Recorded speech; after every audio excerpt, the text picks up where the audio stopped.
Hai sahabat Momo. Ketemu lagi nih sama aku, Momo, di konten yang selalu bikin kalian penasaran dan gregetan. Aku tahu kalian udah pada nungguin banget cerita inspiratif, cerita motivasi, dan cerita kehidupan dari aku.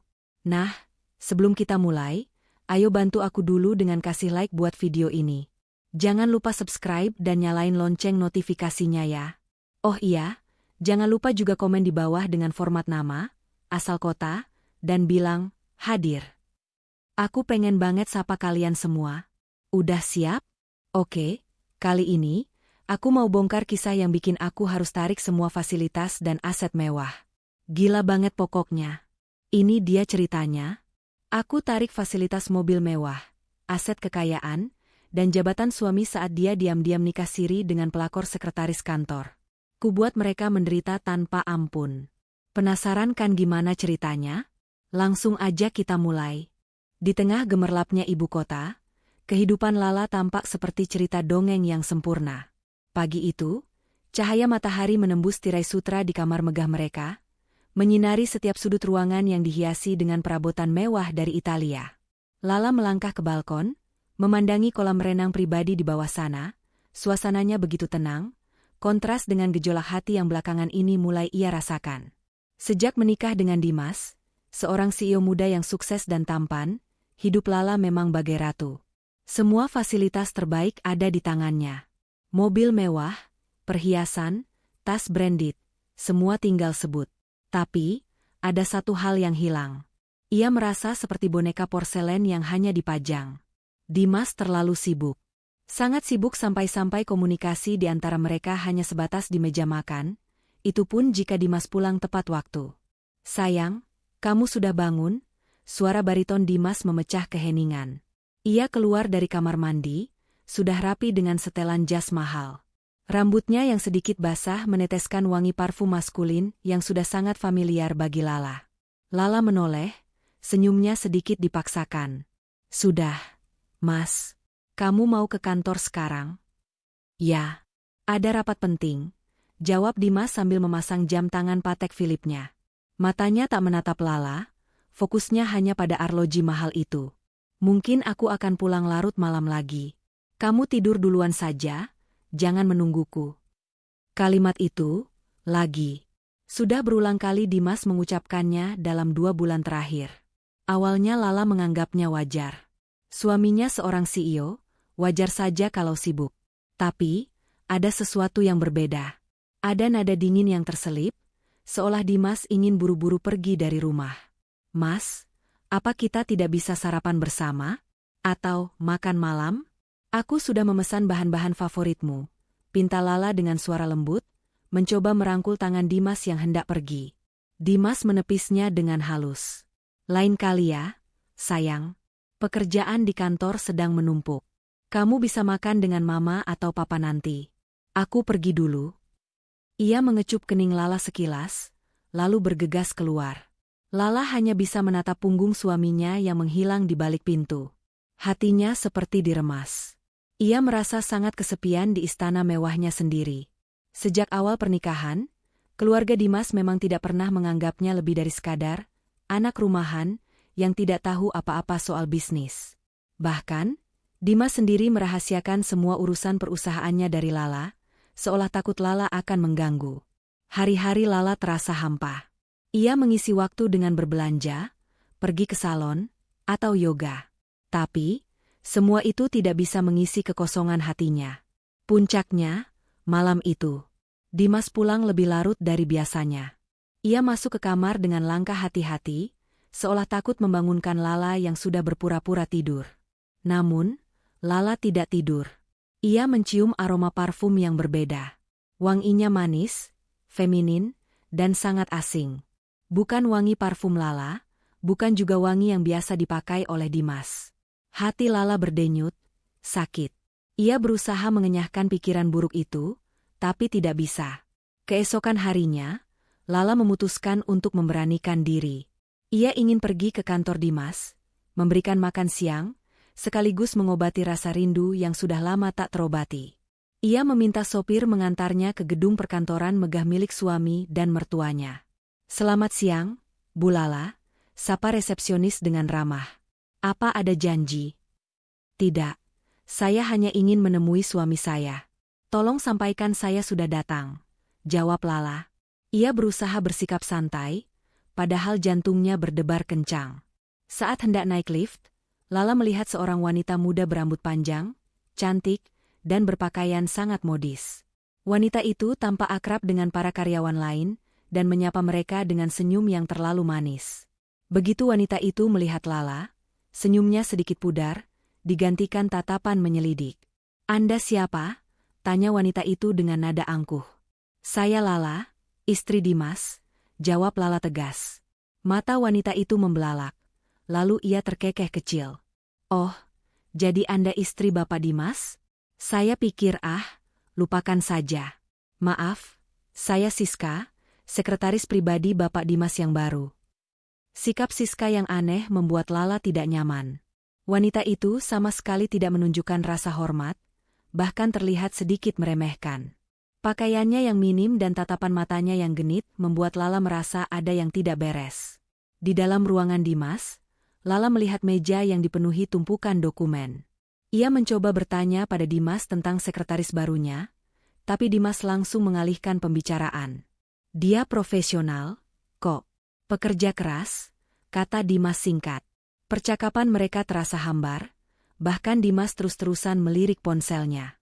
Lala akhirnya pulang dengan perasaan lebih hancur dari sebelumnya. Hatinya berteriak bahwa ada sesuatu yang disembunyikan Dimas darinya. Pada malam hari, Lala merasa semakin resah. Ia mengambil ponsel Dimas yang tergeletak di meja samping ranjang saat suaminya sedang mandi. Tidak ada chat aneh, tidak ada panggilan mencurigakan. Ia menghela napas lega, namun tiba-tiba matanya menangkap sesuatu di saku jas Dimas yang tergantung. Sebuah nota kecil dari butik perhiasan. Tanggalnya kemarin. Total belanjaannya puluhan juta. "Dimas, ini apa?" tanya Lala saat suaminya keluar dari kamar mandi. Dimas terkejut. "Lala, kenapa kamu menggeledah barang-barangku?" "Aku tidak menggeledah. Ini jatuh." "Apa maksudnya? Kamu beli hadiah untukku?" tanya Lala penuh harap, mencoba membohongi perasaannya sendiri. Dimas langsung merebut nota itu. Wajahnya tegang. "Bukan apa-apa. Ini untuk klien." "Sudah, jangan terlalu ingin tahu," bentak Dimas. Bentakan itu bagai tamparan keras bagi Lala. Ini pertama kalinya Dimas membentaknya. Air mata mulai menggenang di pelupuk matanya. "Aku istrimu, Dimas. Kenapa aku tidak boleh tahu?" "Kamu tidak perlu tahu urusan pekerjaanku. Cukup urus rumah dan nikmati saja apa yang aku berikan," jawab Dimas dingin, lalu ia membuang nota itu ke tempat sampah. Lala tak sanggup lagi menahan tangisnya. Ia berlari ke balkon, memandang langit malam yang gelap dan mendung. Tiba-tiba, ponselnya berdering. Nama di layar. Bu Indah, seorang kenalan dekat mereka. "Lala, kamu di mana?" "Aku telepon Dimas tidak diangkat," kata Bu Indah. "Di rumah, Bu." "Kenapa?" tanya Lala dengan suara serak. "Loh, Dimas kan bilangnya mau ke Solo, urusan bisnis. Kok masih di rumah?" Bu Indah tertawa. "Tadi sore aku papasan sama Dimas di restoran Avenue, lagi makan malam romantis sama sekretarisnya. Mereka mesra banget, seperti sepasang kekasih. Aku pikir itu kamu, tapi ternyata bukan." Pakaian wanita itu sama dengan yang di foto kantor mereka. "Apa suamimu punya selingkuhan?" Ponsel di tangan Lala terjatuh, pecah berkeping-keping di lantai. Langit pun seakan ikut menangis, menurunkan hujan deras. Tangis Lala semakin pecah. Ia tidak peduli lagi dengan siapa yang melihat. Kenyataan itu menghantamnya telak. Suaminya, cinta pertamanya, ternyata mendua. Di tengah badai yang menderu, Lala mengambil napas dalam-dalam. Air mata di wajahnya berganti menjadi kilatan tekad. Ia akan mencari tahu. Ia tidak akan tinggal diam. Babak baru hidupnya telah dimulai, babak yang penuh dengan rasa sakit dan balas dendam. Pagi itu, tidak ada lagi air mata di wajah Lala. Kesedihan semalam telah menguap, digantikan oleh kobaran api amarah yang membara di dadanya. Mata yang semalam sembab kini memancarkan sorot tajam, penuh tekad. Ia berdiri di depan cermin, menatap pantulan dirinya. Wanita yang terlihat lemah dan rapuh itu kini telah tiada. Yang ada hanyalah sosok baru, yang siap berperang demi kebenaran. Dimas turun dari tangga dengan wajah ceria, seolah tidak terjadi apa-apa semalam. Ia menghampiri meja makan, di mana Lala sudah menyiapkan sarapan favoritnya. "Kamu sudah bangun, sayang?" "Tumben," sapa Dimas sambil menyesap kopi. Lala menatapnya dingin. "Kenapa? Kamu kira aku harus tidur setelah kamu pulang larut malam dan membentakku, Mas?" Wajah Dimas menegang. "Aku tidak ingin membahasnya lagi. Aku minta maaf, aku hanya sedang stres dengan pekerjaan." "Stres atau sedang merayakan sesuatu?" tanya Lala dengan nada menusuk. Dimas menjatuhkan sendoknya. "Lala, aku tidak mengerti maksudmu. Kamu aneh hari ini." "Aku aneh atau kamu yang berubah?" "Yang satu-satunya berubah di rumah ini adalah kamu, Mas. Dulu kamu tidak pernah marah padaku. Dan sekarang, bahkan saat aku bertanya, kamu membentakku," balas Lala. Dimas berdiri, menghempaskan serbetnya di meja. "Aku tidak punya waktu untuk drama pagimu. Aku ada meeting penting," katanya, lalu bergegas pergi. Lala hanya bisa menatap punggung Dimas yang menghilang. Hatinya sakit, tapi ia menahannya. Air mata sudah tidak berguna.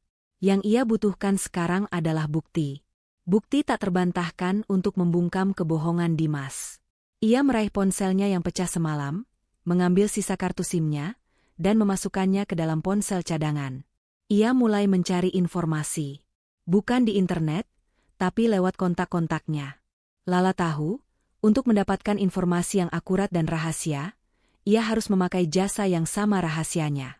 Ia menghubungi seorang kenalan lama, yang tahu banyak tentang jasa investigasi swasta. Dalam waktu kurang dari 2 jam, Lala sudah duduk di sebuah kafe terpencil di pinggiran kota, menunggu seorang investigator. "Halo, saya Pak Herman." "Anda Nyonya Lala?" tanya seorang pria parubaya dengan pakaian kasual, tetapi sorot matanya tajam dan waspada. "Iya, saya," jawab Lala. Mereka berbincang panjang lebar. Lala menceritakan semuanya. Mulai dari perubahan sikap Dimas, aroma parfum asing, hingga telepon dari Bu Indah semalam. Ia bahkan menceritakan tentang pertemuannya dengan Siska, sekretaris baru Dimas. Pak Herman mendengarkan dengan saksama, sesekali mengangguk, dan mencatat di buku kecilnya. "Nyonya, kasus seperti ini sering terjadi. Kami akan segera bekerja. Mohon siapkan foto-foto suami Anda dan sekretarisnya, serta berikan jadwal harian suami Anda selama seminggu terakhir," kata Pak Herman. "Saya ingin hasil yang akurat. Secepatnya," kata Lala tegas. "Tenang, Nyonya. Kami profesional. Dan, untuk hal yang lebih pribadi, kami juga bisa mencari tahu aset-aset yang tidak tercatat. Terkadang, pengkhianatan tidak hanya soal hati, tapi juga harta," ujar Pak Herman, seolah membaca pikiran Lala. Setelah pertemuan itu, Lala kembali ke rumah. Ia berusaha bersikap normal, seolah tidak terjadi apa-apa. Ia menunggu. Setiap detik terasa seperti berjam-jam. 2 hari kemudian, sebuah paket kecil sampai di rumahnya. Di dalamnya ada sebuah flash disk dan laporan tertulis. Jantung Lala berdebar kencang saat ia membuka isinya. Layar laptopnya menampilkan serangkaian foto yang menghancurkan hatinya. Ada foto Dimas dan Siska makan malam romantis di sebuah restoran mewah. Foto mereka berdua berjalan beriringan sambil berpegangan tangan di sebuah mall. Bahkan ada foto Dimas yang mencium kening Siska di depan sebuah apartemen mewah. Punggung Lala merinding. Bukan hanya itu, ada juga salinan akta nikah siri, yang menunjukkan bahwa Dimas telah menikahi Siska secara diam-diam. Air mata Lala kembali mengalir. Tapi kali ini bukan karena kesedihan, melainkan kemarahan yang membara. Rasa sakit itu memicu Lala untuk melancarkan langkah selanjutnya. Ia memutuskan untuk pergi ke kantor Dimas lagi. Ia harus mengonfirmasi sesuatu, sebuah dugaan yang muncul setelah melihat foto-foto itu. Saat berada di lobi, Lala bertemu dengan salah satu karyawan senior yang sudah lama bekerja di perusahaan suaminya. "Bu Lala, apa kabar?" "Lama tidak terlihat," sapa pria itu ramah. "Baik, Pak Arman. Bapak masih ingat saya?" tanya Lala. "Tentu saja. Siapa yang tidak kenal nyonya besar di sini? Maaf, saya harus bergegas. Ada urusan mendadak, jawab Pak Arman. Tunggu, Pak Arman. Sebenarnya ada yang ingin saya tanyakan. Apa benar Pak Dimas sudah menikah siri? Tanya Lala tanpa basa-basi. Pak Arman terkejut. Wajahnya pucat. Kenapa ibu bertanya begitu? Siapa yang bilang? Saya sudah tahu semuanya, Pak. Tolong, jujur saja, pinta Lala. Pak Arman akhirnya mengalah. Iya, Bu. Maaf, saya tidak berani bilang. Semua karyawan di sini sudah tahu. Mereka menikah siri 4 bulan lalu. Siska adalah anak dari salah satu kolega bisnis terdekat Pak Dimas. Mereka diam-diam menjalin hubungan. Bahkan, Dimas memberikan Siska sebuah apartemen mewah di pusat kota. Rasa sakit di hati Lala seolah bertambah ribuan kali lipat. Jadi, semua orang sudah tahu? Semua orang menertawakannya di belakang? Ia merasa sangat bodoh dan buta. Ia adalah istri sah, tetapi malah diperlakukan seperti orang asing di rumah sendiri. Lala kembali ke mobilnya, menahan diri agar tidak menangis di depan umum. Ia mengirim pesan kepada Pak Herman, meminta alamat apartemen Siska yang diberikan Dimas. Setengah jam kemudian, alamat itu sudah ada di tangannya. Lala menyuruh sopirnya pergi, lalu ia menyetop taksi. Ia tidak ingin ada yang tahu kemana ia akan pergi. Ia tiba di sebuah gedung apartemen megah, yang sama dengan yang ada di foto yang dikirimkan Pak Herman. Lala naik ke lantai yang dimaksud. Jantungnya berdebar kencang saat ia berdiri di depan pintu apartemen itu. Tangannya gemetar saat ia memasukkan kunci cadangan yang ia temukan di tas kerja Dimas beberapa hari yang lalu. Pintu terbuka. Lala melangkah masuk, napasnya tercekat. Apartemen itu dipenuhi dengan foto-foto mereka berdua, yang ia kira hanya urusan pekerjaan. Di atas meja, ada beberapa dokumen penting. Lala mengambilnya, dan matanya membelalak. Itu adalah dokumen transfer aset. Dimas sedang memindahkan beberapa saham perusahaan atas nama Siska. Bahkan ada dokumen pengajuan kredit besar-besaran dengan nama Siska sebagai penjamin. Lala membalik-balik dokumen itu, matanya berkaca-kaca. Ia melihat dokumen yang paling penting, surat nikah siri. Di situ tertera jelas nama Dimas dan Siska, berikut tanda tangan mereka berdua. Tapi, di bagian bawah, ada satu nama yang menarik perhatian Lala. Nama ayah Dimas tertera sebagai saksi. Jadi, keluarga suaminya tahu? Mereka semua ikut andil dalam pengkhianatan ini? Lala tidak hanya dikhianati oleh suaminya, tapi juga oleh seluruh keluarga mertuanya. Mereka semua merencanakan ini, menganggap Lala hanya orang luar yang bisa mereka buang kapan saja. Lala mengambil ponselnya, memotret semua dokumen penting itu. Tangannya gemetar, tapi ia harus kuat. Ia harus punya bukti. Saat ia membuka laptop Siska, ia menemukan sebuah file yang dilindungi kata sandi. Ia mencoba berbagai kombinasi, lalu ia mengetik, Dimas, dan berhasil. Di dalamnya, ia menemukan rencana besar Dimas dan Siska. Mereka berencana untuk mengajukan kredit besar, membeli saham-saham perusahaan lain, dan membuat Dimas menjadi CEO dari perusahaan baru, lalu perlahan-lahan menguras aset perusahaan mertuanya. Kemarahan Lala mencapai puncaknya. Ia melihat sebuah foto kecil di samping laptop Siska. Itu adalah foto keluarga Dimas dan Siska di sebuah acara resmi. Di belakang mereka, berdiri ayah dan ibu Dimas, tersenyum bangga. Air mata Lala jatuh, tapi kali ini, ia tidak menangis. Ia hanya menatap foto itu dengan tatapan kosong, seolah jiwanya sudah mati. Ia meninggalkan apartemen itu, mengunci pintu di belakangnya. Di dalam tasnya, ada salinan dokumen yang akan menghancurkan Dimas dan Siska. Ia bukan lagi Lala yang rapuh. Ia sekarang adalah wanita yang terluka, yang akan mencari keadilan. Dan ia tahu bahwa keadilan itu harus ia buat sendiri. Balas dendamnya baru saja dimulai, dan ia akan memastikan Dimas dan Siska merasakan setiap tetes penderitaan yang ia rasakan. Hujan malam itu telah reda, menyisakan hawa dingin yang menusuk ke tulang. Namun, hati Lala terasa lebih dingin lagi. Ia kembali ke rumah megah yang kini terasa seperti penjara emas. Di tangannya, ia memegang ponselnya yang berisi salinan bukti-bukti pengkhianatan Dimas dan Siska. Air mata sudah mengering, digantikan oleh kobaran api yang membakar jiwa. Ia bukan lagi wanita yang rapuh dan mudah ditipu. Kini, ia adalah seorang ratu yang telah diturunkan paksa dari tahtanya, dan ia akan mengambilnya kembali. Lala duduk di ruang kerjanya, di depan layar laptop yang menampilkan dokumen-dokumen mengerikan itu. Rencana jahat Dimas dan Siska terpampang jelas. Mereka tidak hanya mengkhianatinya. Mereka berencana merampas seluruh harta dan aset yang sebenarnya milik keluarga Lala, warisan yang selama ini disembunyikan. Amarah Lala tidak lagi meledak-ledak, melainkan mendidih perlahan, mengubahnya menjadi strategi yang dingin dan mematikan. Mereka ingin membuatku menderita? Baiklah. Aku akan menunjukkan arti penderitaan yang sesungguhnya, bisik Lala pada dirinya sendiri. Ia membuka kontak ponselnya, mencari nama yang selama ini hanya ia tahu dari berita, Dion Pratama, pengacara perceraian paling ditakuti di kota. Dion terkenal karena tidak pernah kalah dan selalu bisa membalikkan keadaan. Butuh waktu hampir 2 jam bagi Lala untuk bisa mendapatkan janji temu dengannya. Keesokan harinya, Lala datang ke kantor Dion dengan pakaian sederhana, jauh dari kesan glamor seorang istri CEO.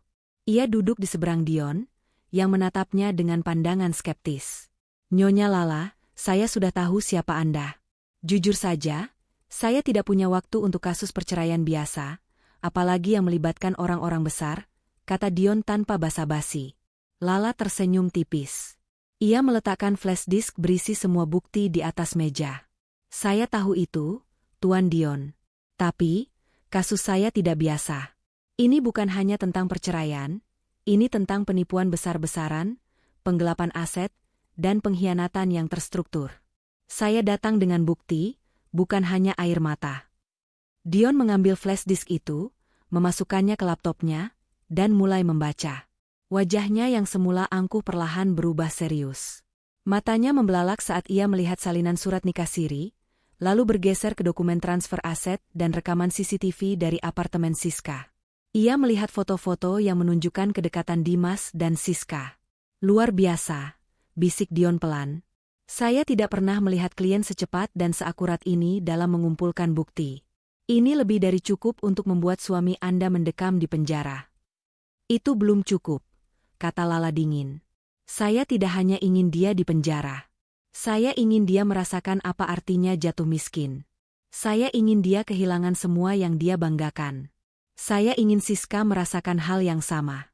Saya ingin mereka berdua menderita tanpa ampun. Dion menatap Lala lekat-lekat, melihat kilatan tekad di matanya. Nyonya Lala, rencana Anda sangat ekstrim. Tapi, saya suka. Mari kita mulai. Rencana ini membutuhkan 3 langkah strategis. Dion mengeluarkan pulpen dan kertas, mulai membuat skema. Langkah pertama, blokir semua aset yang sedang mereka usahakan untuk ditransfer. Langkah kedua, ajukan gugatan cerai dan pencabutan hak waris. Dan langkah ketiga, gunakan media untuk menjatuhkan reputasi mereka. Setelah pertemuan dengan Dion, Lala menghubungi seorang teman lama dari masa kuliahnya, yang kini menjadi salah satu pakar IT terkemuka. Ia meminta bantuannya untuk meretas beberapa sistem keamanan finansial milik Dimas dan Siska. Tujuannya bukan untuk mencuri, melainkan untuk melacak setiap transaksi dan komunikasi mereka secara real-time. Di rumah, Lala melanjutkan perannya sebagai istri yang naif dan patuh. Ia menyiapkan makan malam dengan senyum, bertanya tentang pekerjaan Dimas, dan mendengarkan keluh kesahnya. Dimas yang mengira Lala sudah melupakan insiden semalam, mulai bersikap santai. Ia bahkan sering membicarakan rencananya tanpa sadar. Sayang, minggu depan aku akan ada deal besar. Kalau ini berhasil, kita bisa beli villa baru di Bali, kata Dimas sambil meminum anggur yang disiapkan Lala. Lala hanya tersenyum. Semoga lancar, Mas. Senyumnya itu bukanlah senyum kebahagiaan, melainkan senyum penuh arti, seolah ia menyimpan rahasia besar. Di balik senyumnya, Lala terus bekerja. Ia bertemu dengan pakar keuangan yang disarankan Dion. Pria itu menjelaskan bagaimana Dimas dan Siska mencoba menggunakan aset perusahaan untuk jaminan pinjaman bank. Rencana mereka sangat licik, tetapi Lala sudah selangkah di depan. Dengan bantuan timnya, Lala mulai menyusup ke dalam sistem mereka, menanamkan bom waktu di setiap transaksi yang mereka buat. Suatu malam, Dimas pulang dengan wajah tegang. Ia membanting pintu dan melempar jasnya ke sofa. Sialan, kenapa ini bisa terjadi? Teriaknya frustrasi. Ada apa, Mas? Tanya Lala lembut. Ia mendekati suaminya, berpura-pura cemas. Proyek yang sudah hampir selesai, tiba-tiba dibatalkan. Investor dari Jepang membatalkan semuanya tanpa alasan yang jelas. Padahal, aku sudah menghabiskan miliaran untuk melobi mereka. Dimas mengacak-acak rambutnya, tidak mengerti apa yang sedang terjadi. Lala tersenyum di dalam hati. Ia tahu. Rencana pertama berhasil. Ia telah meminta timnya untuk mengirimkan data-data palsu kepada para investor, yang menunjukkan bahwa perusahaan Dimas sedang berada di ambang kebangkrutan karena manajemen yang buruk.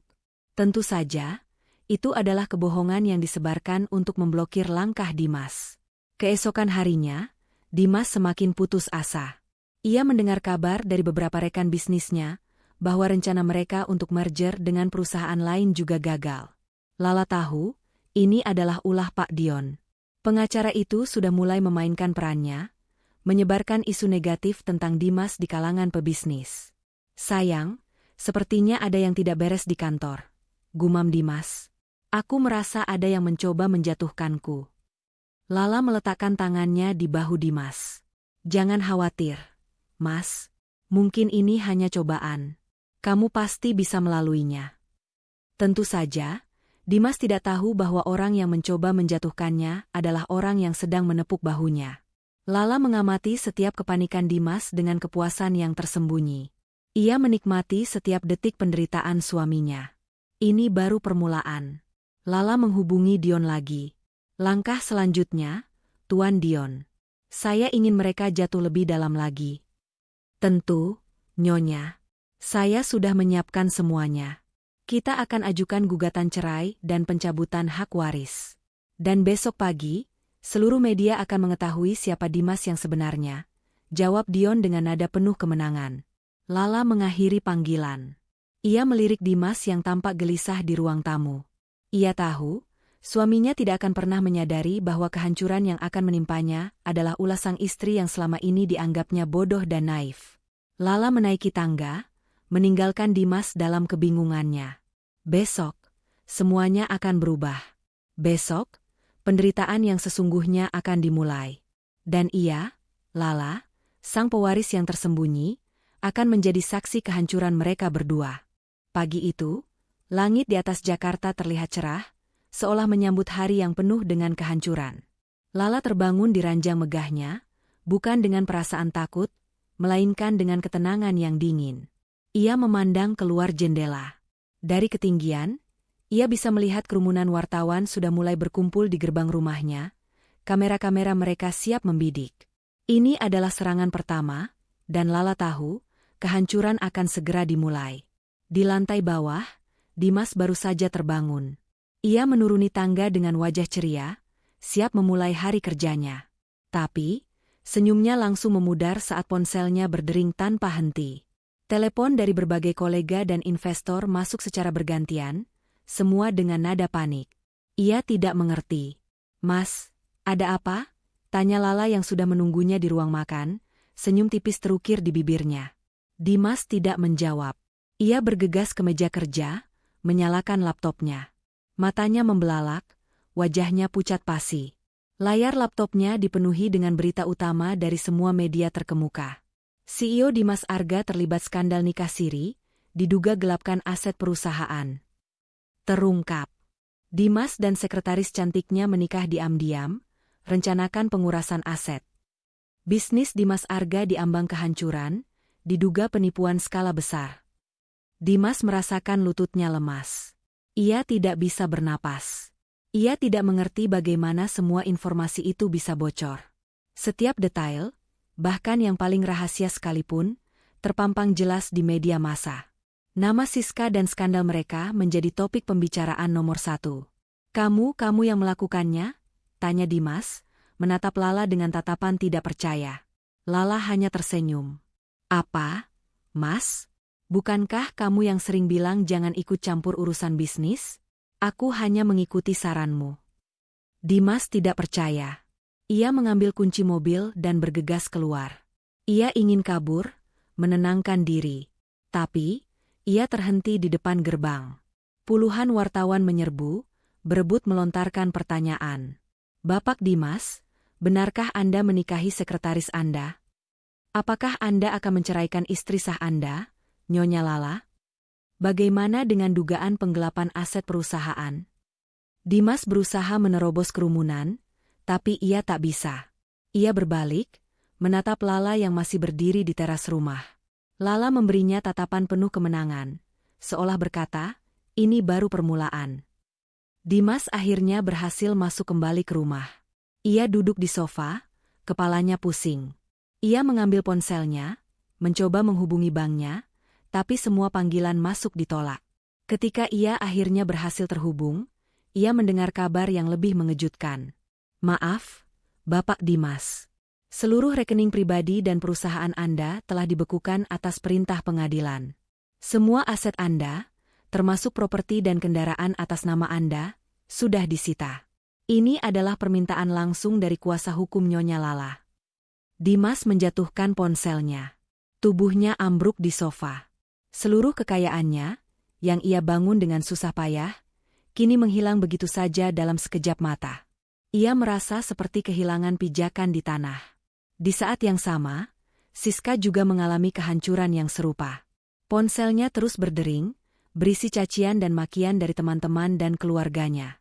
Ia melihat berita di televisi, wajahnya terpampang jelas. Ia menangis histeris. Ia berlari ke garasi, mencoba mengambil mobil mewah yang diberikan Dimas, tapi ia melihat mobil itu sedang diderek. Nona Siska, maaf, ini mobil sudah disita. Silakan turun, kata seorang petugas dari mobil derek. Siska menjerit, tidak percaya. Ia masuk kembali ke apartemennya, tapi ia melihat semua perabot mewah, termasuk tas-tas branded dan perhiasan, sedang diangkut oleh beberapa petugas. Apa-apaan ini? Ini milik saya, teriaknya. Maaf, Nona. Semua aset ini atas nama perusahaan. Dan perusahaan telah menarik kembali semua fasilitas ini. Siska merasakan dunianya hancur. Ia berlari keluar dari apartemen, bergegas ke kantor Dimas. Ia harus bertemu Dimas, mencari tahu apa yang sebenarnya terjadi. Mereka harus mencari solusi bersama. Di kantor, Dimas sedang duduk di ruang kerjanya, wajahnya kusut. Pintu terbuka, dan Siska masuk dengan napas terengah-engah. Mas, apa yang terjadi? Mobilku, perhiasanku, semuanya disita. Apa yang harus kita lakukan? Tanya Siska histeris. Dimas menatapnya kosong. Semua rekeningku juga dibekukan. Semua asetku disita. Kita tidak punya apa-apa lagi. Tiba-tiba, pintu terbuka. Masuklah Lala, tidak lagi dengan pakaian rumahan, tapi dengan setelan jas mahal yang membuatnya tampak berwibawa. Di belakangnya, berdiri seorang pria tegap yang tak lain adalah Dion, sang pengacara terkemuka. Dimas dan Siska menatap Lala dengan tatapan tidak percaya. Lala tersenyum sinis. Terkejut, Mas? Kupikir kamu lupa kalau kita masih terikat pernikahan. Jadi, semua asetmu adalah aset bersama. Dimas bangkit, menatap Lala dengan tatapan penuh amarah. Jadi kamu yang melakukan ini semua? Lala tertawa hambar. Tentu saja. Siapa lagi? Kamu pikir aku bodoh? Aku tahu segalanya, Mas. Aku tahu kalian menikah siri. Aku tahu kalian berencana menguras aset-aset perusahaan. Bahkan aku tahu, ayahmu menjadi saksi di pernikahan haram kalian. Dimas dan Siska terdiam. Wajah mereka memucat. Mereka tidak pernah menduga bahwa Lala akan mengetahui semua ini. Mereka mengira Lala adalah wanita bodoh yang bisa mereka buang begitu saja. Apa maksudmu dengan aset perusahaan? Tanya Dimas, suaranya bergetar. Lala berjalan perlahan, melingkari meja kerja Dimas. Kamu pikir mobil-mobil mewah itu milikmu? Jam tangan mahal, apartemen mewah, bahkan jabatanmu? Kamu pikir itu semua hasil kerjamu? Kamu salah besar, Mas. Lala menatap Dimas dengan tatapan meremehkan. Semua yang kamu miliki, semuanya itu adalah milik keluargaku. Kamu hanyalah menantu yang diberi kepercayaan untuk mengelola kekayaan kami. Tapi, kamu malah menyalahgunakannya. Semua aset itu atas nama perusahaan, dan sekarang, perusahaan itu adalah milikku. Dimas dan Siska terkejut. Apa? Itu tidak mungkin, teriak Dimas. Lala menyeringai. Ya, itu benar. Nama Lala di perusahaan adalah nama samaran, untuk merahasiakan identitas asliku dari media dan orang-orang sepertimu. Aku adalah pewaris tunggal perusahaan ini, Mas. Semua aset ini milikku. Dan sekarang, aku mengambilnya kembali. Lala mengeluarkan selembar surat dari tasnya dan meletakkannya di meja. Ini adalah surat gugatan cerai. Dan ini, surat pemecatan untukmu, Dimas. Dan untukmu, Siska. Selamat. Kalian berdua sekarang sudah menjadi pengangguran. Siska jatuh terduduk di lantai, menangis histeris. Tidak, tidak. Mas Dimas, tolong. Dimas menatap Lala, matanya penuh permohonan. Sayang, maafkan aku. Aku hilaf. Kita bisa perbaiki ini. Lala hanya menatapnya dengan tatapan kosong. Tidak ada lagi yang bisa diperbaiki, Mas. Kamu sudah menghancurkan kepercayaanku. Sekarang, rasakan sendiri kehancuran yang kamu buat. Lala membalikkan badan. Silakan keluar dari ruangan ini, Mas. Aku rasa aku sudah terlalu lama berada di sini. Dan untukmu, Siska, tolong bereskan barang-barangmu. Setelah itu, kalian berdua bisa pergi dari sini dan jangan pernah kembali. Lala berjalan keluar dari ruangan itu dengan langkah tegap, meninggalkan Dimas dan Siska yang terduduk lemas, menatap sisa-sisa kehancuran mereka. Lala tidak lagi merasakan kesedihan. Ia hanya merasakan kepuasan yang dingin. Balas dendamnya baru saja dimulai. Dan ia tahu, ini bukanlah akhir, melainkan awal dari penderitaan mereka. Ribuan kilometer jauhnya dari Jakarta, di sebuah resor mewah di Maladewa, kehidupan Pak Arga dan Bu Arga, orang tua Dimas, tampak seperti surga yang tak terganggu. Pagi itu, mereka sarapan di teras villa pribadi mereka, memandangi air laut biru kehijauan yang jernih. Bu Arga mengenakan gaun sutra yang elegan, dan Pak Arga membaca berita bisnis di tabletnya dengan senyum puas.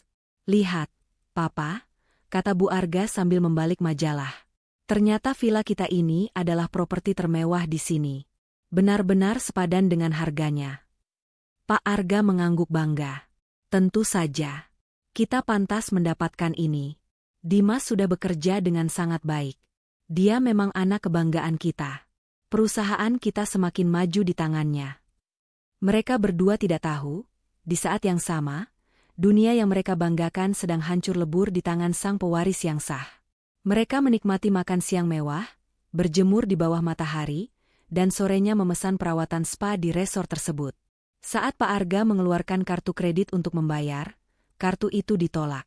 Maaf, Tuan. Kartu Anda tidak bisa digunakan, kata petugas spa. Pak Arga mengerutkan kening. Ada kesalahan teknis? Kartu itu tidak mungkin ditolak. Coba lagi. Petugas itu mencoba lagi, tapi hasilnya sama. Bu Arga juga mencoba kartu kreditnya yang lain, dan juga ditolak. Mereka saling pandang dengan bingung. Ini belum pernah terjadi. Mungkin kita terlalu banyak berbelanja. Papa, kata Bu Arga, mencoba bersikap tenang. Mari kita ambil uang tunai di ATM. Namun, di ATM, semua kartu mereka juga ditolak. Mereka mencoba menghubungi bank, tapi sambungan teleponnya tidak bisa terhubung. Kecemasan mulai menyelinap di hati mereka.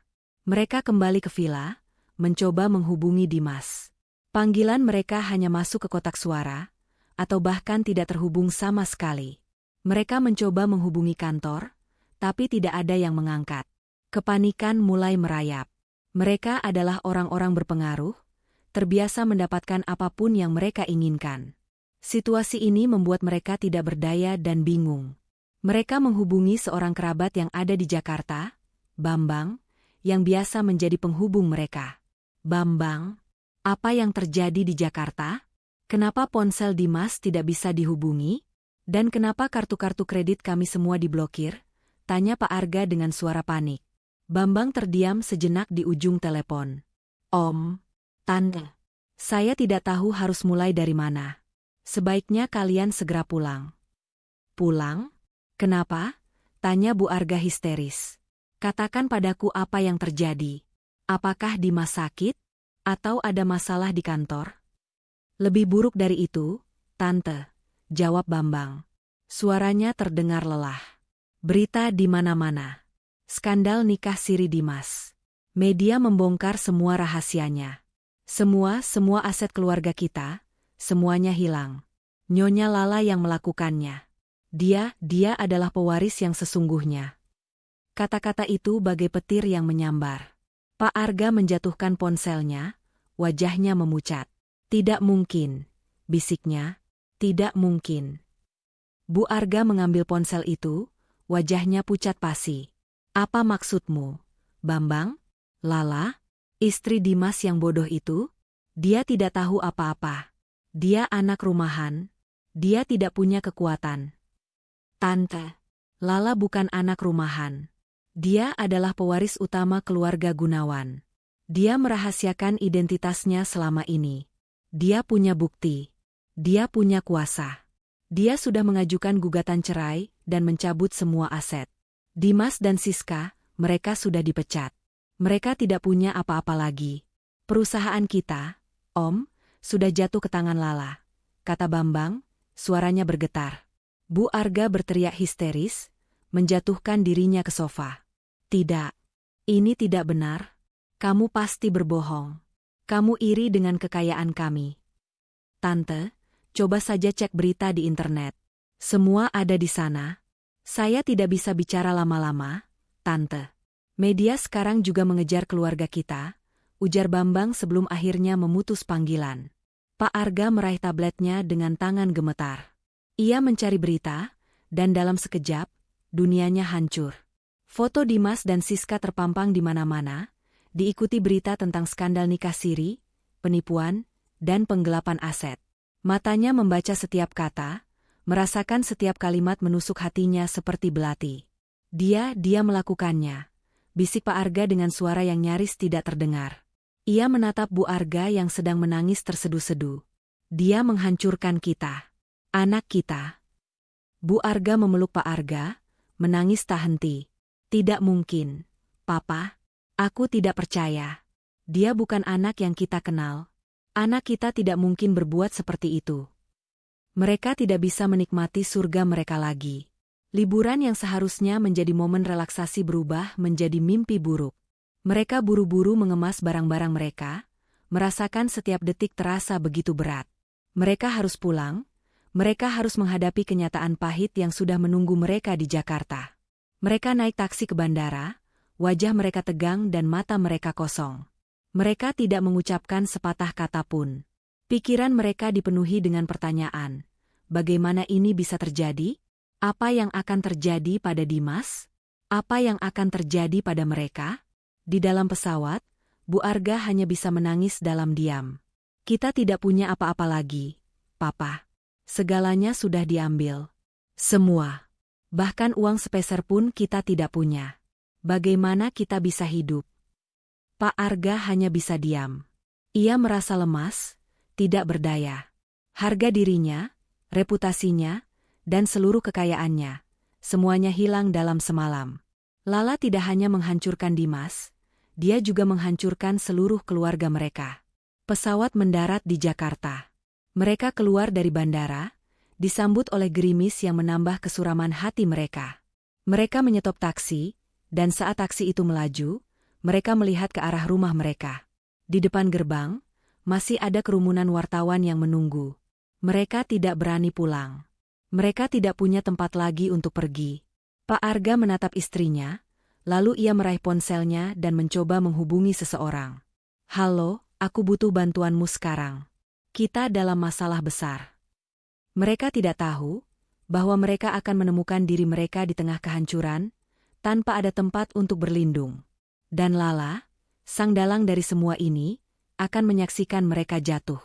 Dan mereka akan menyadari bahwa penderitaan yang mereka rasa belumlah seberapa. Dunia yang tadinya penuh kilauan dan kemewahan kini berubah menjadi kegelapan yang pekat. Dimas dan Siska terdampar di sebuah hotel kelas melati. Aroma apek, kasur yang terasa keras, dan suara bising dari jalanan di luar jendela adalah kenyataan baru yang harus mereka hadapi. 2 hari setelah kekacauan itu, mereka tidak lagi mengenakan pakaian mahal. Wajah Dimas ditumbuhi jenggot tipis, dan matanya memerah karena kurang tidur. Sementara Siska terus-terusan merengek, makeupnya luntur, dan rambutnya acak-acakan. "Ini semua gara-gara kamu, Mas," teriak Siska histeris. Ia melempar bantal ke arah Dimas. "Kalau saja kamu tidak bersembunyi di balik nama Lala yang bodoh itu, kita tidak akan seperti ini." "Apa? Kamu menyalahkanku?" balas Dimas dengan suara serak. "Sejak awal, kamulah yang mendesakku untuk segera menikah siri. Kamu bilang, kalau kita menikah, aku bisa lebih mudah mengendalikan aset-aset itu. Kamu bilang, kita bisa menguras semua hartanya. Sekarang, kita tidak punya apa-apa." Mereka saling menuduh, tidak ada lagi cinta yang tersisa. Yang ada hanya kebencian dan rasa saling menyalahkan. Siska terus menangis. "Aku tidak menyangka Lala akan sekejam ini. Aku pikir dia wanita bodoh yang hanya tahu menghabiskan uang. Siapa sangka dia adalah dalang di balik semua ini. Dia bukan dalang. Dia adalah pewarisnya. Dia adalah pemilik aslinya.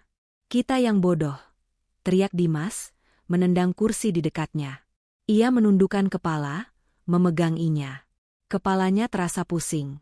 Ia tak tahu harus berbuat apa. Ia mencoba menghubungi Ban, tapi hasilnya tetap sama. Ia mencoba menghubungi teman-temannya, tapi semua panggilan ditolak. Ponsel Siska pun bernasib sama. Ia mencoba menghubungi keluarganya, tapi tidak ada yang mengangkat. Mereka berdua terisolasi, terbuang dari kehidupan yang selama ini mereka jalani. Di sisi lain, Pak Arga dan Bu Arga baru saja tiba di Jakarta. Mereka menaiki taksi dengan hati hancur, tidak berani pulang ke rumah mereka yang sudah disita. Mereka meminta sopir mengantarkan mereka ke rumah sanak saudara, tapi ketika sampai di sana, mereka mendapati pintu terkunci rapat. Setelah beberapa kali mencoba, seorang pembantu muncul, memberitahu mereka bahwa pemilik rumah sedang tidak ada di tempat dan meminta mereka untuk pergi. Tapi ini kami. Pamannya, bibinya. "Kenapa kami diusir?" tanya Bu Arga dengan suara bergetar. "Maaf, Nyonya. Tapi Tuan dan Nyonya bilang, jika ada keluarga yang datang mohon untuk tidak membukakan pintu," jawab sang pembantu, lalu menutup pintu dengan cepat. Pak Arga dan Bu Arga saling pandang. Terasa seperti tamparan keras di wajah. Ternyata, berita tentang kebangkrutan mereka sudah menyebar ke seluruh keluarga. Mereka malu, tidak tahu harus pergi kemana.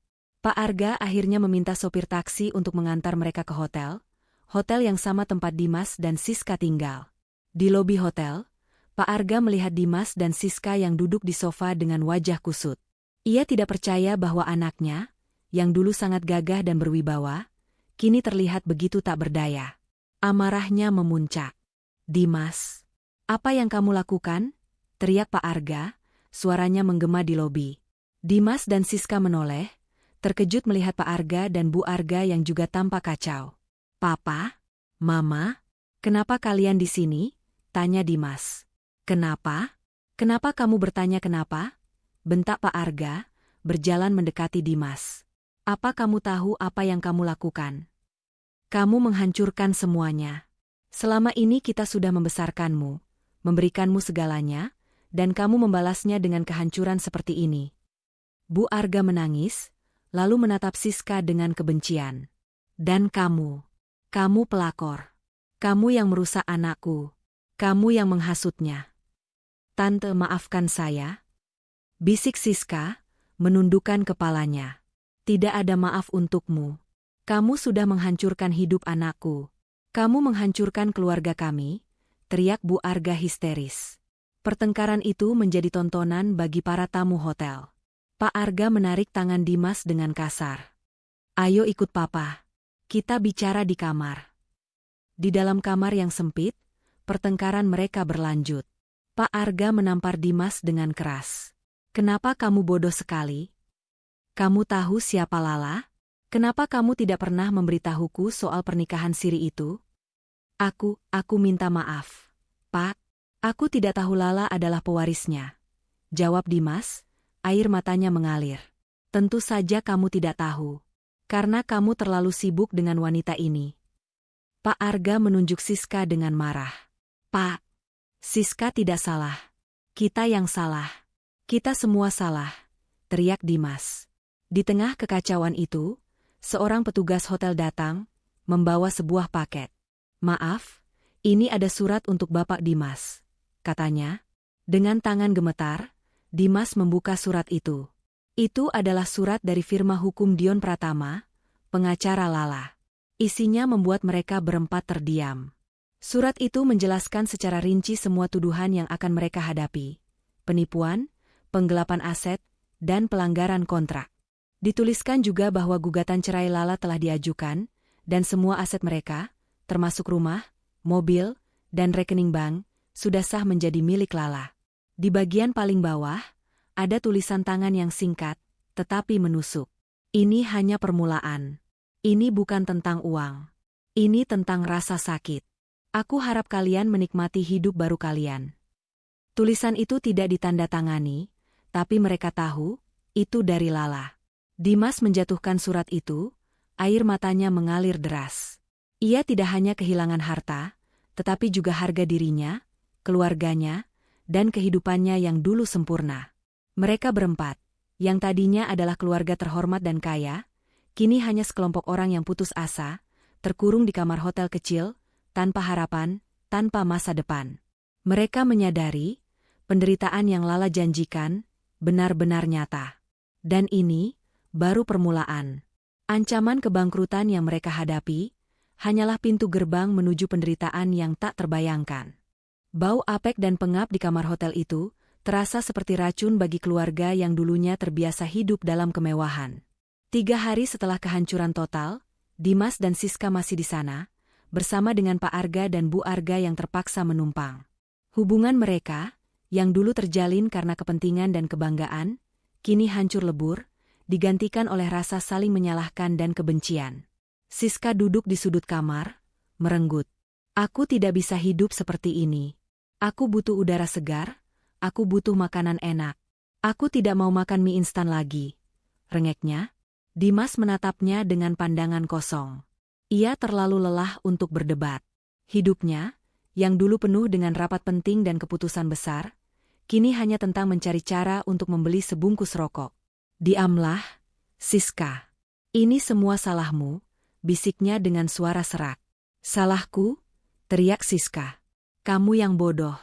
Kamu yang tidak tahu bahwa istrimu adalah pewaris yang sesungguhnya. Kamu yang merencanakan semua ini. Aku hanya menuruti maumu. Bu Arga yang sedari tadi menangis, kini bangkit. Ia menatap Siska dengan mata penuh kebencian. Kamu yang menghancurkan keluarga kami.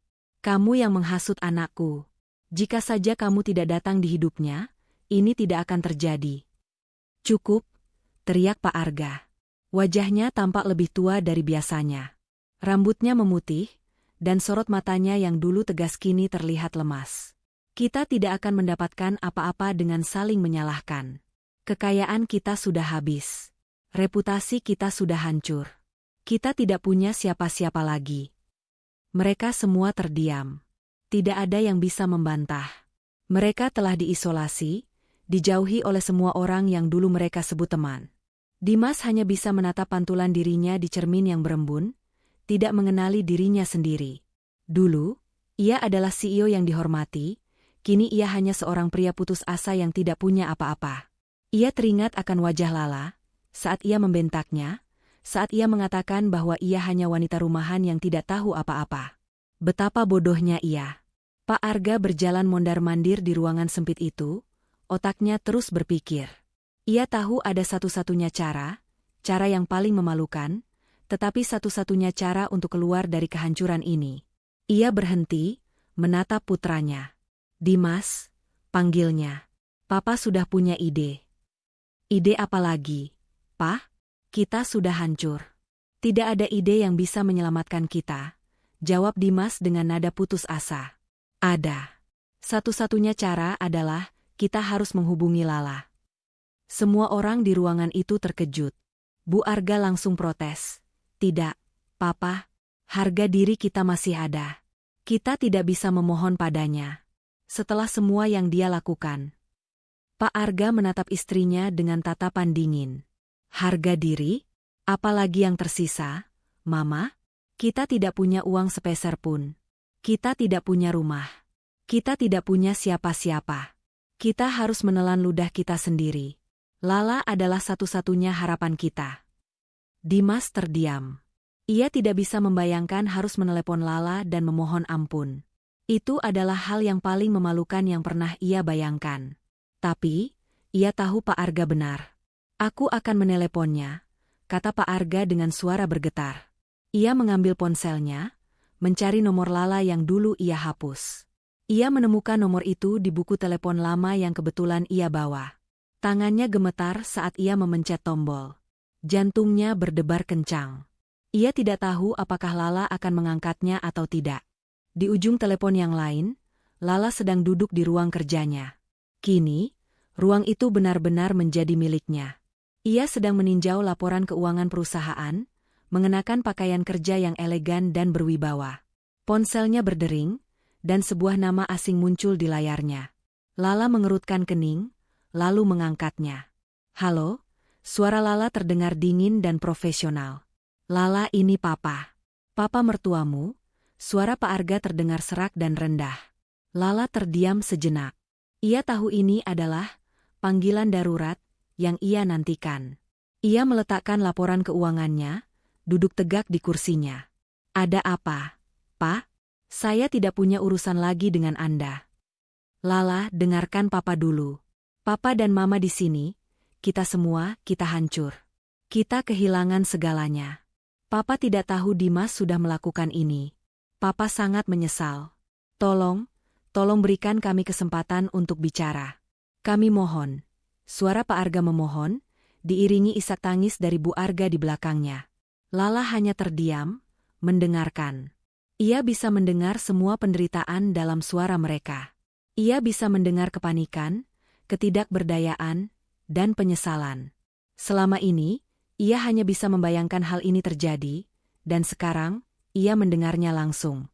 Kepuasan itu begitu manis. Di kamar hotel, Dimas hanya bisa menundukkan kepala. Ia mendengar ayahnya memohon kepada Lala, seorang wanita yang dulu ia anggap remeh. Ia merasa sangat kecil. Lala akhirnya memecah keheningan. Apa yang Anda mau? Tanyanya dingin.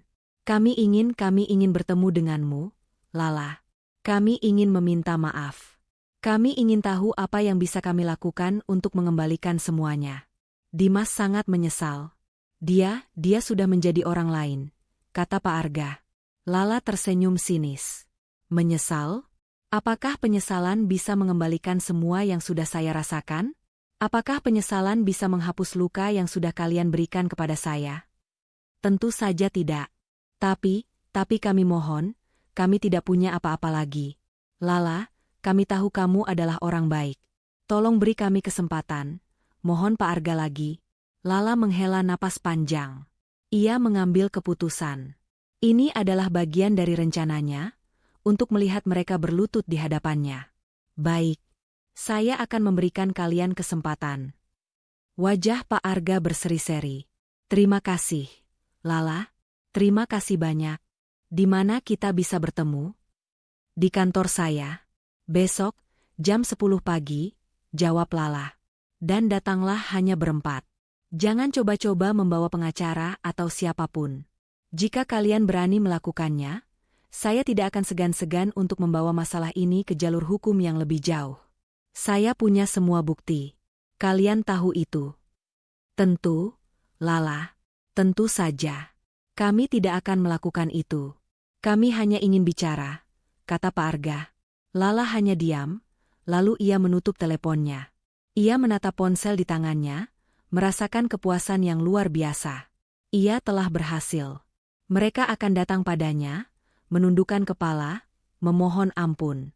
Itu adalah puncak dari rencananya. Ia tidak tahu apakah ia akan memaafkan mereka atau tidak. Tetapi ia tahu bahwa ia akan menikmati momen itu. Di kamar hotel, Pak Arga menatap Dimas dan Bu Arga dengan wajah yang bersemangat. Dia setuju. Dia setuju untuk bertemu dengan kita. Dimas menghela napas lega. Ada secercah harapan. Ia tahu, pertemuan besok akan menjadi hal paling sulit yang pernah ia lakukan. Tetapi, ia harus melakukannya. Ia harus menghadapi wanita yang ia hancurkan, dan memohon ampun. Ia tahu, harga dirinya sudah tidak ada lagi. Pukul 10 pagi, lobi gedung perusahaan yang dulu dipimpin oleh Dimas terasa seperti arena pertunjukan.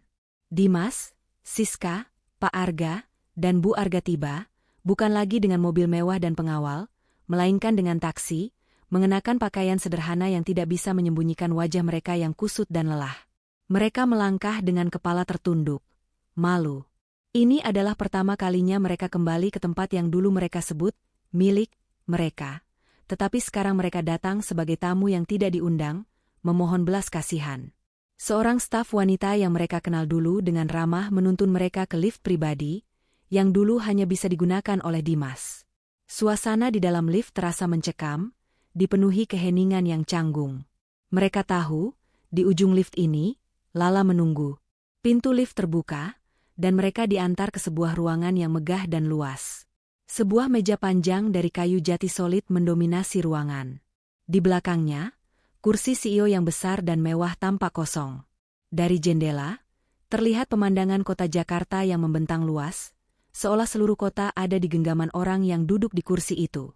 Mereka duduk di kursi tamu, menunggu. Mereka tidak tahu harus bicara apa.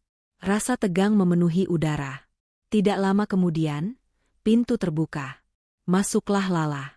Ia tidak lagi mengenakan pakaian santai seperti yang mereka kenal. Ia mengenakan setelan jas berwarna merah tua yang berani, rambutnya tertata rapi, dan wajahnya dipulas riasan yang menonjolkan sorot matanya yang tajam. Ia terlihat seperti seorang pemimpin yang berwibawa, bukan wanita rumahan yang dulu mereka remehkan. Silakan duduk. Suara Lala terdengar dingin dan lugas. Ia duduk di kursi CEO, menatap keempat orang di depannya. Matanya memancarkan kekuatan dan kekuasaan yang tak bisa dibantah. Pak Arga berdeham. Ia mencoba memulai, tapi tenggorokannya terasa tercekat.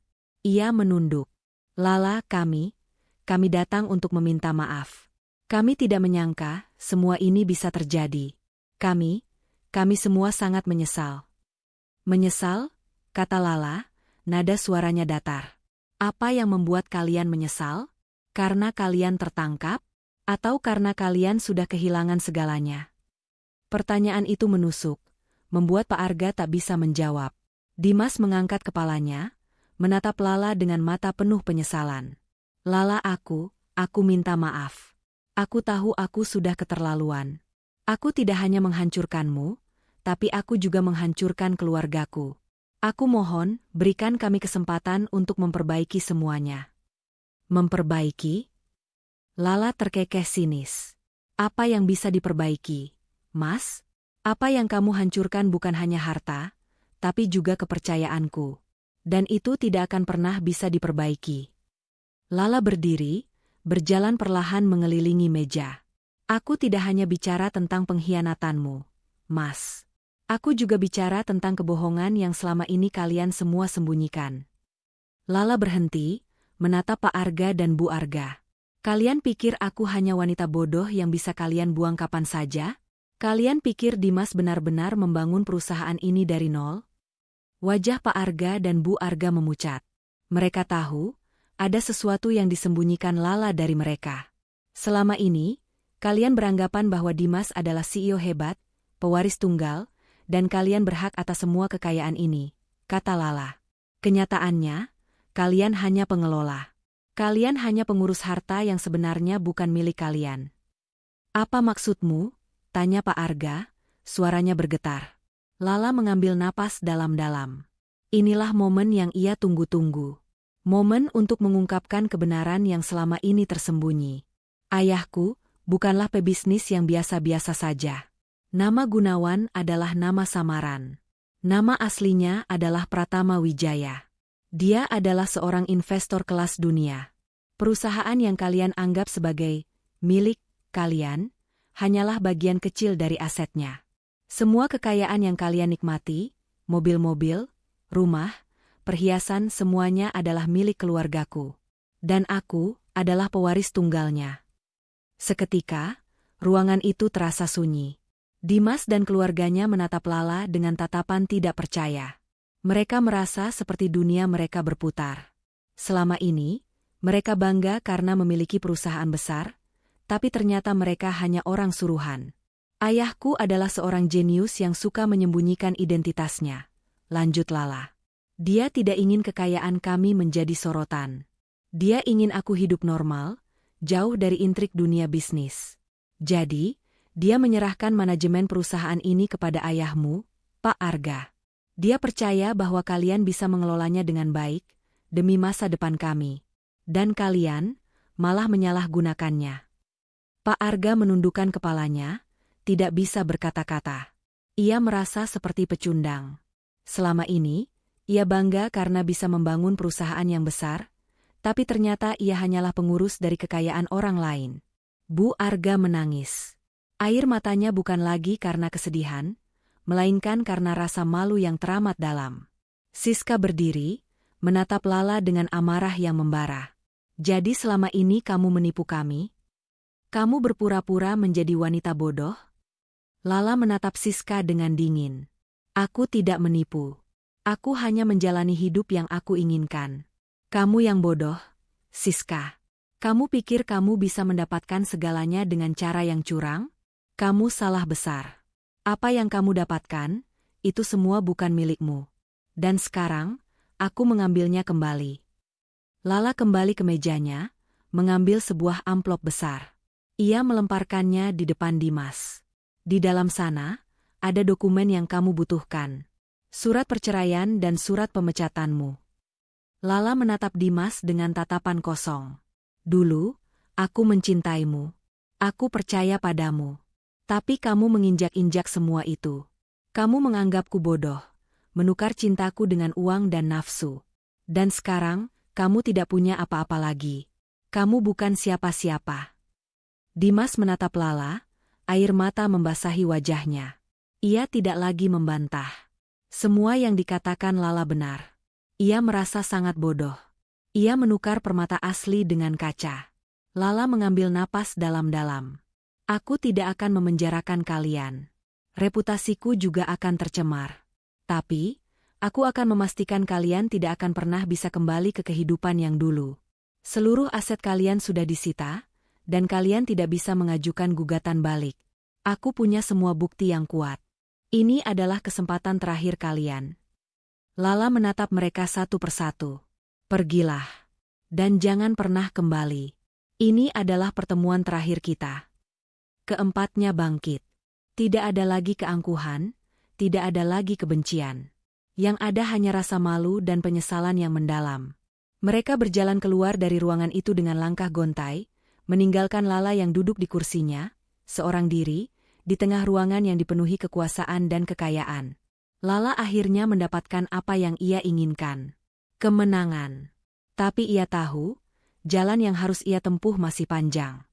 Jalanan ibu kota yang ramai terasa begitu asing bagi mereka. 4 orang yang dulu begitu berkuasa, kini berjalan gontai di bawah terik matahari, tanpa tujuan.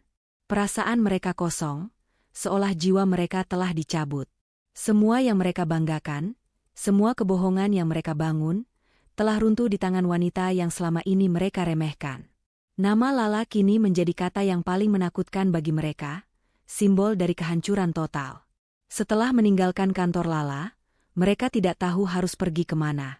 Mereka mencoba menghubungi beberapa kenalan dekat, namun semua nomor tidak aktif atau tidak menjawab. Berita tentang skandal mereka telah menyebar luas, dan tidak ada seorang pun yang ingin terlibat dengan mereka.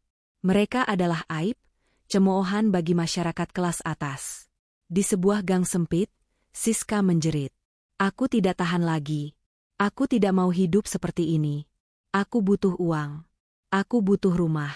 Aku benci kamu. Dimas? Teriaknya sambil mendorong tubuh Dimas. Dimas tidak bereaksi. Ia hanya menatap Siska dengan tatapan kosong. Ia tidak punya energi untuk berdebat. Ia sudah kehilangan segalanya, bahkan dirinya sendiri. Kita tidak punya apa-apa lagi, Siska. Tidak ada yang bisa kamu harapkan dariku. bisiknya.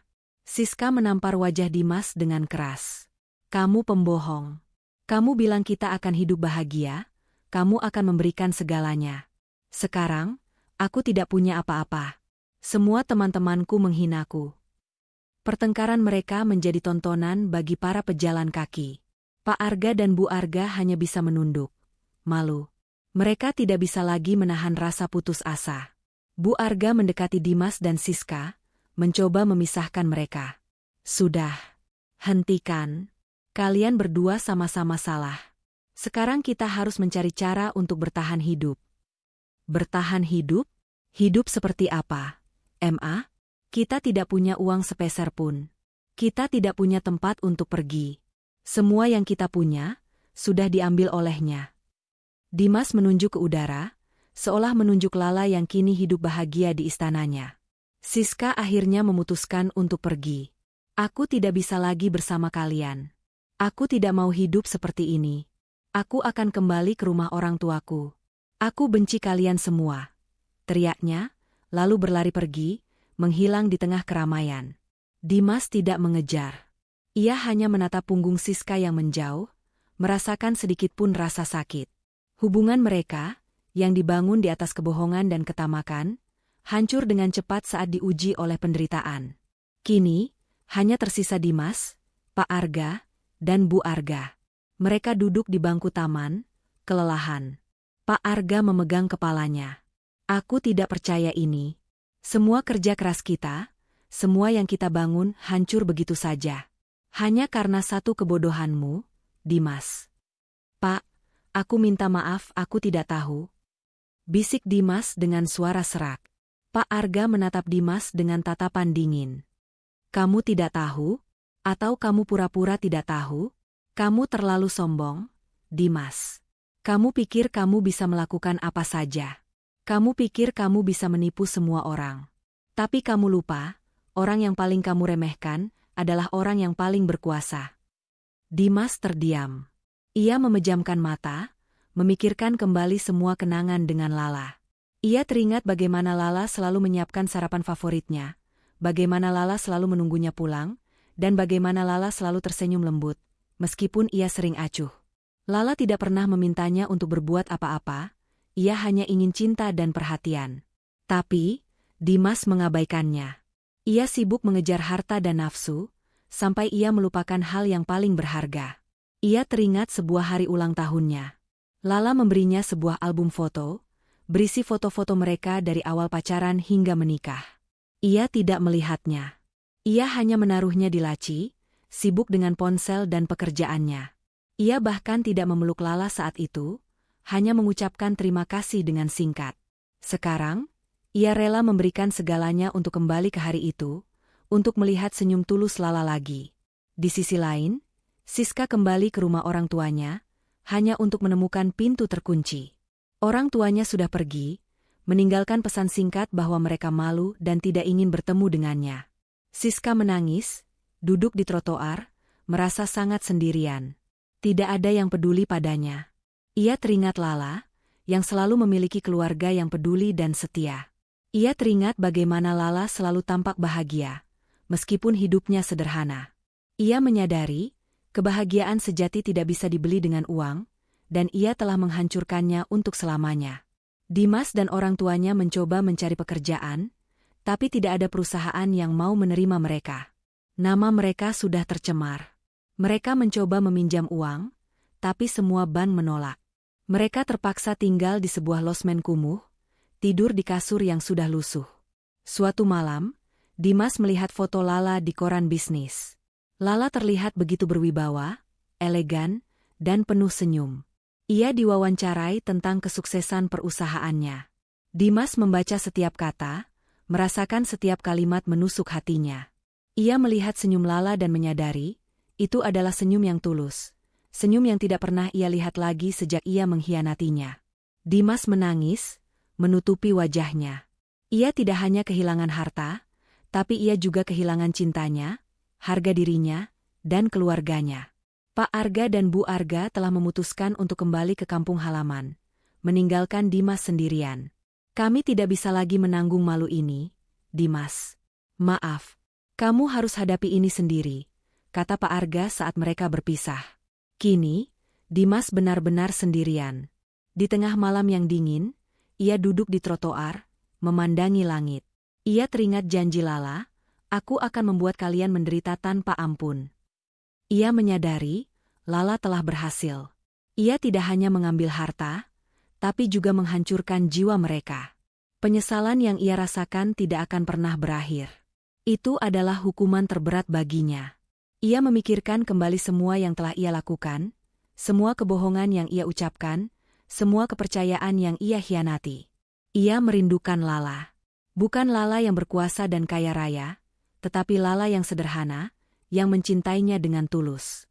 Ia tahu, ia tidak akan pernah bisa mendapatkan itu kembali. Ia telah membuangnya, dan ia akan menyesalinya seumur hidupnya. 1 tahun telah berlalu sejak pertemuan terakhir di kantor itu. Dunia berputar, dan begitu juga hidup Lala. Ia tidak lagi bersembunyi di balik bayang-bayang. Ia adalah CEO yang dihormati, pemimpin yang bijaksana, dan wanita yang mandiri. Ruangan kantornya tidak hanya dihiasi dengan kemewahan, tetapi juga dengan plakat-plakat penghargaan yang ia raih, bukti dari kerja keras dan integritasnya. Pagi itu, Lala duduk di kursinya, memandangi pemandangan kota dari ketinggian. Ia tidak merasakan kebencian lagi. Rasa sakit yang dulu menusuknya kini telah digantikan oleh rasa damai dan kepuasan yang mendalam. Ia berhasil memulihkan semua aset perusahaannya, membersihkan nama baiknya, dan membuktikan kepada semua orang bahwa ia bukan hanya seorang wanita rumahan. Di sisi lain kota, kehidupan Dimas dan Siska tidak berjalan dengan mulus. Mereka tidak pernah lagi bertemu sejak Siska pergi di malam itu. Pilihan hidup mereka kini adalah konsekuensi dari perbuatan mereka. Dimas kini bekerja sebagai petugas kebersihan di sebuah pusat perbelanjaan. Pakaiannya yang kotor dan wajahnya yang dipenuhi keringat adalah cerminan dari kehidupan barunya. Ia yang dulu selalu mengenakan pakaian mewah dan sepatu mahal, kini mengenakan seragam lusuh dan sepatu robek. Setiap kali ia melihat seorang pria mengenakan setelan jas, ia teringat dirinya sendiri. Ia teringat bagaimana dulu ia tertawa, bagaimana dulu ia sombong, bagaimana dulu ia memandang rendah orang lain. Ia sering duduk di sela-sela waktu istirahatnya, memandangi koran-koran bisnis. Setiap kali ia melihat foto Lala di sana, hatinya terasa seperti diremas. Bukan karena marah, tetapi karena penyesalan yang mendalam. Ia melihat senyum Lala yang tulus, wajahnya yang berseri-seri, dan ia tahu, kebahagiaan itu tidak akan pernah bisa ia miliki lagi. Ia telah menukar berlian dengan batu, dan ia akan menyesalinya seumur hidupnya. Suatu sore, ia melihat seorang pria parubaya yang berjalan dengan gontai di jalanan. Wajahnya kusut, dan ia mengenakan pakaian yang sederhana. Itu adalah Pak Arga. Dimas menatap ayahnya, merasa sedih. Ayahnya, yang dulu begitu berwibawa, kini hanyalah seorang pria tua yang putus asa, kehilangan harga dirinya. Mereka saling melihat, tidak mengucapkan sepatah kata pun. Tidak ada yang perlu dikatakan. Penyesalan mereka terlalu besar untuk diungkapkan dengan kata-kata. Sementara itu, Siska harus menelan pahitnya kehidupan. Orang tuanya tidak mau menerimanya kembali, dan ia harus hidup sendiri. Ia mencoba melamar pekerjaan, tetapi tidak ada perusahaan yang mau menerimanya karena reputasinya yang sudah hancur. Ia terpaksa bekerja di tempat yang tidak layak, dengan upah yang minim, dan harus berjuang untuk bertahan hidup. Ia yang dulu selalu mengenakan pakaian mewah dan bergaul dengan orang-orang kaya, kini hidup dalam kemiskinan dan kesepian. Ia sering melihat Lala di televisi, menjadi sosok yang dihormati dan dikagumi. Rasa iri dan amarahnya tidak pernah pudar. Tetapi ia tahu, ini adalah konsekuensi dari perbuatannya. Satu hari, Lala sedang menghadiri sebuah acara bisnis. Ia berjalan dengan anggun, menyapa para tamu dengan ramah. Ia tidak lagi peduli dengan apa yang dikatakan orang lain. Ia tahu siapa dirinya, dan ia bangga akan dirinya sendiri. Saat ia sedang berbicara dengan seorang kolega, ia melihat sebuah sosok yang familiar. Itu adalah Dimas. Dimas sedang membersihkan lantai di sudut ruangan, wajahnya tertunduk. Ia tidak menyadari kehadiran Lala. Lala menatapnya, tidak ada lagi rasa benci, tidak ada lagi rasa sakit. Yang ada hanya rasa iba. Ia tahu, Dimas telah mendapatkan apa yang ia inginkan. Penderitaan yang sesungguhnya. Seorang kolega Lala menunjuk ke arah Dimas. Lihat, Lala. Itu mantan suamimu. Dia sekarang bekerja di sini. Dia terlihat sangat menyedihkan. Katanya,